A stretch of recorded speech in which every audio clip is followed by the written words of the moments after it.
Anak-anak muda, apa matlamat kewangan yang anda ingin capai dalam masa 2 hingga 5 tahun ini? Ada yang ingin berkahwin, nak beli kereta, nak melancong keluar negara, nak beli rumah, dan mungkin ada yang sudah merancang untuk melangsaikan hutang PT-PTN dengan lebih cepat. Apa matlamat kewangan anda? Yang penting anda tahu medium simpanan yang selamat dan menguntungkan supaya anda boleh mencapai matlamat kewangan anda dengan lebih cepat. Katakan anda ingin kumpul RM20,000 dalam masa 2 tahun. Bagaimana kaedah untuk anda menyimpan menggunakan emas?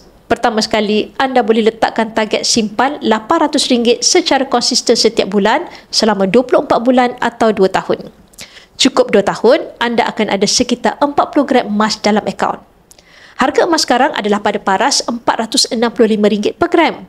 Dengan kadar kenaikan harga emas secara purata 10% tahun, dalam masa 2 tahun, emas 40 gram sudah bernilai lebih dari RM20,000.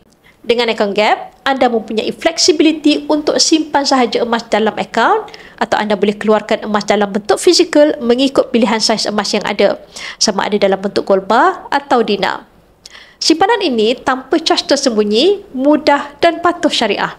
Bagi yang berminat untuk memulakan simpanan emas bagi mencapai matlamat kewangan anda boleh rujuk pin video saya untuk 5 langkah daftar akaun Public Gold dan saya akan bimbing anda dalam cara dan langkah-langkah simpanan emas yang terbaik untuk anda.